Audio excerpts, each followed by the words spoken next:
प्रचाराची आता तब्बल 10 दिवसाच्या प्रचाराच्या धामधुमीनंतर आता आज मतदान होतंय, काय आपल्या प्रतिक्रिया? नगरपालिकेच्या मुरगुड नगरपालिकेच्या प्रचाराची धामधूम काल संपली.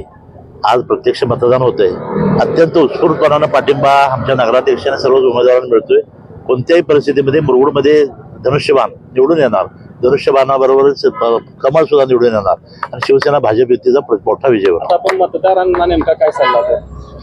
मतदारांना बाहेर पडा असा सल्ला मी कालच दिला आहे आणि आता जर परिस्थिती बघितली तर 50%च्या वर मतदान आतापर्यंत झालेलं आहे. जास्तीत जास्त मतदान करावं आणि आम्हाला मोठ्या फरकाने जिंकून द्यावं ही विनंती करतो. कागलची परिस्थिती काय सांगाल? कागलच्या परिस्थिती जर सांगायची झाली तर सुप्त लाट शिवसेनेची आहे. त्याचं प्रत्यंतर आता निकाल आता उद्या म्हणणार होतो, म्हणजे आता निकाल 21 तारखेला गेला. निश्चितपणाने दोन्ही ठिकाणी धनुष्यबाण निवडून येणार. 21 तारखेला निकाल गेलाय, आता त्यावर नेमकं आपलं काय प्रतिक्रिया? म्हणजे नेमकं उमेदवारांना धाकधूक होऊन लागणार नाही, आम्हाला काय धाकधूक नाही. आम्हाला काय धाकधूक नाही. आता बातम्या अफवा उडतील ते मधल्या काळामध्ये, पण धाकधूक नाही. निश्चितपणाने आमची खात्री आहे, कधीही निकाल लागू दे, निकाल आमच्या बाजूने असतो.